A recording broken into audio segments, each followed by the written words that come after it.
టమాటా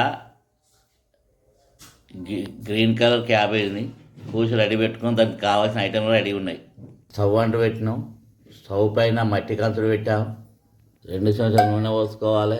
1 చెంచాలు పోపిత్తులు, పచ్చిమిర్చి వేసి మెంతి,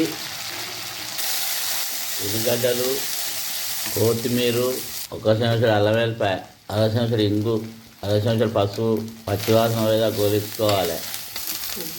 ఇది పచ్చ గోపి పువ్వు. గ్రీన్ గోపి అంటారు, పచ్చ గోపి అంటారు. ఇంగ్లీష్లో గ్రీన్, తెలుగులో పచ్చ గోపి. టమాటా వేసుకోవాలి. మొత్తం ఇలా కలుపుకోవాలి.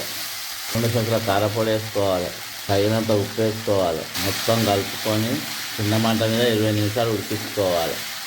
టమాటా పచ్చ గోపి పువ్వు కూర రెడీ అయింది. గుమగుమలాడుతుంది. వేడివేడి అన్నంతో కానీ చపాతీతో కానీ తింటే చాలా రుచిగా ఉంటుంది. ఇది మళ్ళీ కావాలనిపిస్తుంది.